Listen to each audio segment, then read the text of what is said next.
Paris Olympics 2024 में सनसनीखेज मुकाबलों का सिलसिला जारी। चीन ने अमेरिका से पहली पोजीशन छीन ली। पेरिस ओलंपिक्स 2024 के सनसनीखेज मुकाबलों में चीन 21 गोल्ड और 17 सिल्वर मेडल्स के साथ पहले नंबर पर आ गया। अमेरिका 19 गोल्ड और 29 सिल्वर मेडल्स के साथ दूसरे नंबर पर। ऑस्ट्रेलिया ने तीसरी और फ्रांस ने चौथी पोजीशन संभाली, जबकि बरतानिया 11 गोल्ड के साथ 5वें नंबर पर मौजूद है।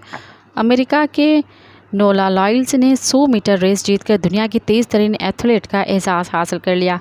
अल्जीरिया के एथलीट केलिया नेमोर ने तारीख रकम कर दी।